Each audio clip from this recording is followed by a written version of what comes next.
అందరికీ షలోమ్. ఈరోజు హీబ్రూ అక్షరాల గురించి ఇప్పుడు మనం తెలుసుకుందాం. ఆలెఫ్ అనేది హీబ్రూ వర్ణమాల యొక్క మొదటి అక్షరం. సంఖ్య విలువ 1. ధ్వని నిశ్శబ్దం. అర్థం మాస్టర్, గురువు లేక అద్భుతం అని అర్థం. అంటే హీబ్రూ అక్షరాల్లో మొదటి అక్షరం ఆలెఫ్. ఈ అక్షరం యొక్క సంఖ్య విలువ 1. ధ్వని నిశ్శబ్దం. దీని యొక్క అర్థం మాస్టరు, గురువు, అద్భుతం అని అర్థం వస్తాయి. హీబ్రూ భాష భిన్నంగా ఉంటుంది. ఆలెఫ్ రూపకల్పన వాస్తవానికి 3 వేర్వేరు అక్షరాలతో రూపొందించబడింది. పైన ఉన్న అక్షరం యోద్ లేదా ఒక చుక్క, క్రింద ఉన్న యోద్ ఒక చుక్క మరియు మధ్యలో వేలాడుతున్న వికర్ణ వావ్ లేదా రేఖ అంటారు. అంటే ఈ యొక్క ఆలెఫ్కి పైన ఒక చుక్కలాగా కింద ఒక చుక్కలాగా ఉంటుంది. వాటిని హీబ్రూలో యోద్ అంటారు. మధ్యలో ఉన్నటువంటి గీతని వికర్ణ అంటే వావ్ లేక రేఖ అని అంటారు. ఈ అక్షరానికి 3 అర్థాలు చెప్పడం కూడా జరుగుతుంది. పైన ఉన్న యోద్ అనేది మన అవగాహనకు అతీతంగా ఉన్న తండ్రిని సూచిస్తుంది. ఆయన నిజమైన సారాంశంతో పోలిస్తే మన అవగాహన కేవలం ఒక చుక్క మాత్రమే. క్రింద ఉన్న యోద్ మనల్ని సూచిస్తుంది. యెహూదీయులు భూమిపై నివసించే యూదు జాతి తండ్రి జ్ఞానాన్ని గ్రహించగల ఏకైక మార్గం. ఒక వ్యక్తికి సామర్థ్యం ఉన్నంత వరకు వినయంగా ఉండటం. సర్వశక్తిమంతుడు మరియు సర్వశక్తిమంతుడైన తండ్రితో పోలిస్తే మనం ఒక చుక్క మాత్రమే అని గ్రహించినప్పుడు మనం ఆయన దైవిక జ్ఞానాన్ని స్వీకరించడానికి ఒక పాత్ర అవుతాము. అంటే ఆలెఫ్కి పైనున్నటువంటి చుక్క ఎలోహింని సూచిస్తుంది, కింద ఉన్న చుక్క ఇశ్రాయేలు ప్రజల్ని సూచిస్తుంది అని ఇక్కడ చెప్పడం జరుగుతుంది. వికర్ణ అంటే వావ్ అంటే మధ్యలో ఉన్నటువంటి గీత మన విశ్వాసాన్ని సూచిస్తుంది. ఇది మనల్ని ఎలోహింతో ఏకం చేస్తుంది. అంటే ఈ అక్షరానికి ఉన్నటువంటి అర్థాలు ఈ విధంగా ఉన్నాయి. మరొక వివరణ ప్రకారం వావ్ అంటే మధ్యలో ఉన్నటువంటి గీత తోరాను సూచిస్తుంది అని చెప్పడం జరుగుతుంది. తోరా అనేది ఇశ్రాయేలీలు మరియు ఎలోహింని ఏకం చేస్తుంది. కాబట్టి ఆలెఫ్ మానవాళి మరియు ఎలోహిం మధ్య ఈ ఐక్యతను సూచిస్తుంది. ఇది ఆలెఫ్ యొక్క రూపకల్పన. అంటే ఈ అక్షరం ఎలోహింకి అలాగే ఇశ్రాయేలు ప్రజలకి కూడా ఉన్న సంబంధాన్ని సూచిస్తుంది అని ఇక్కడ తోరాను సూచిస్తుంది అని కూడా చెప్పడం జరుగుతుంది. ఆలెఫ్ బేత్లోని ప్రతి అక్షరానికి సంఖ్యా విలువ లేదా జమాట్రియా ఉంటుంది. ఆలెఫ్ యొక్క జమాట్రియా 1. ఇది ఎలోహిం యొక్క ఒకే ఏకత్వాన్ని సూచిస్తుంది. మనం ప్రసిద్ధ ప్రార్థనలో చెప్పినట్లుగా ఓ ఇశ్రాయేలు వినండి అని చెప్పబడే ప్రార్థనలో ఉన్నట్టు ఏకత్వాన్ని సూచిస్తుంది అని చెప్పడం జరుగుతుంది. ఆలెఫ్ యొక్క రూపం 3 అక్షరాలను కలిగి ఉంటుంది. యోద్ యొక్క జమాట్రియా 10, 2 యోద్లు 20, ఒక వావ్ 6, 3 కలిపితే 26. ఎలోహిం యొక్క గొప్ప పేర్లలో 1 4 అక్షరాల పేరు.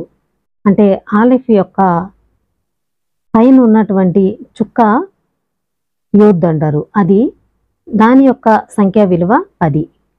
అలాగే క్రింద ఉన్నటువంటి చుక్క దాన్ని యోద్ అంటారు. దాని సంఖ్యా విలువ 10. ఈ 2 కలిపితే 20. అలాగే మధ్యన ఉన్నటువంటి వావ్ దాని సంఖ్యా విలువ 6. మొత్తం కలిపితే 26.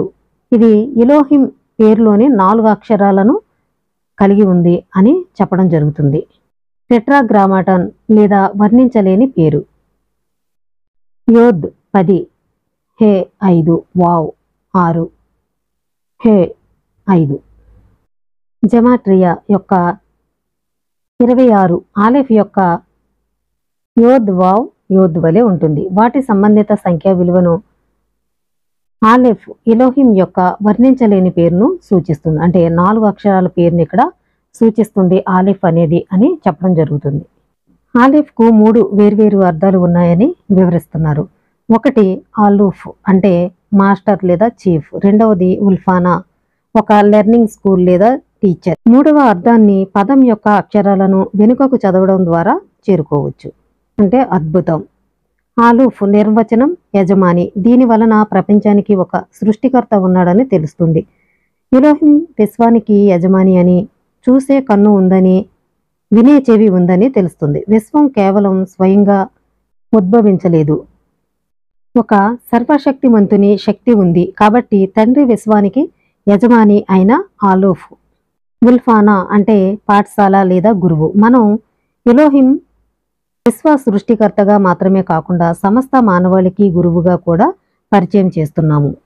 యూదు ప్రజలకు తోరాను పరిచయం చేసినప్పుడు ఎలోహిం గురువు పాత్ర వెల్లడవుతుంది. తోరా దానిలో 613 ఆజ్ఞలు లేదా చట్టాలతో మనం ఏమి చేయాలి మరియు ఏమి చేయకూడదో మనకు బోధిస్తుంది. దైవిక జ్ఞానం ద్వారా ఎలోహిం తనను తాను టీచర్ స్థాయిలో ప్రపంచంలో స్థాపించుకుంటాడు. చివరగా మనకు ఆలెఫ్ యొక్క 3వ అర్థం ఉంది. పెలేహ్ అంటే అద్భుతం. పెలేహ్ తోరా యొక్క రహస్యం లేదా ఆధ్యాత్మిక స్థాయిని సూచిస్తుంది. కబాలా ఆలోచన యొక్క బోధనలు, మషియాకు బోధనలు అని పిలువబడే ఈ తోరా రహస్యాలు దాని గొప్ప స్థాయిని కలిగి ఉంటాయి.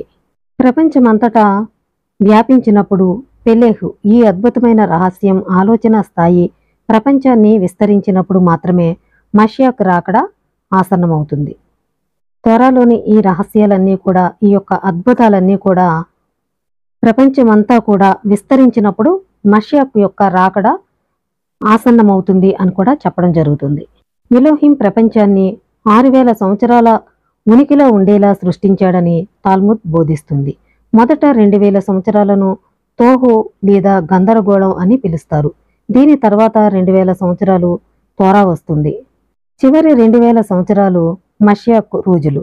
దీని అర్థం ఏమిటి? మొదటి 2000 సంవత్సరాలు మొదటి మానవుడు అయిన ఆదాంతో ప్రారంభమయ్యాయని రాశి వివరిస్తున్నారు. ఇది ఆలుఫ్ మాస్టర్ అనే అక్షరం యొక్క మొదటి అర్థానికి అనుగుణంగా ఉంటుంది. ఎందుకంటే ఆదాము అన్ని జంతువులు మరియు జంతువులను తండ్రి ముందు నమస్కరించేలా చేశాడని, తద్వారా ఆయనను విశ్వానికి యజమాని మరియు సృష్టికర్తగా గుర్తించాడని మిద్రష్ పేర్కొంది. అయితే ఆ యుగం గందరగోళంగా అర్హత పొందింది, ఎందుకంటే తోరా ఇంకా వెల్లడి కాలేదు. రెండవ 2000 సంవత్సరాలు అబ్రహాంతో ప్రారంభమయ్యాయని రాశి కొనసాగిస్తున్నారు. అబ్రహాం తోరాను పరిచయం చేశాడు. తాల్ముద్ వివరిస్తున్నట్లుగా అబ్రహాం సీనాయి పర్వతం వద్ద యూదు ప్రజలకు భౌతికంగా ఇవ్వబడడానికి చాలా కాలం ముందే మొత్తం తోరాను నేర్చుకుని నెరవేర్చాడు. ఎలోహిం మాటను ఆయన స్వీకరించడం తోరా యుగాన్ని ప్రారంభించింది. అందువలన ఆలిఫ్ అనే పదానికి రెండవ అర్థం ఉల్ఫానా లేదా బోధన. చివరి 2000 సంవత్సరాల కాలాన్ని మషియాకు రోజులుగా పరిగణిస్తారు. పెలేహు భావన ఈ అద్భుతమైన యుగం మొత్తం ప్రపంచవ్యాప్తంగా శాంతి మరియు ప్రశాంతతను ప్రవేశపెట్టే సామర్థ్యాన్ని కలిగి ఉంది. ఈ చివరి స్థాయిలో బాల్ షెమ్తో యొక్క బోధనలు ఒక ఆసక్తికరమైన అంశాన్ని ప్రకాశవంతం చేస్తున్నాయి. గోలా అంటే బహిష్కరణ మరియు గెయులా అంటే విమోచన అనే పదాల మధ్య వ్యత్యాసాన్ని ఆలెఫ్ ఉనికి అని సూచిస్తుంది.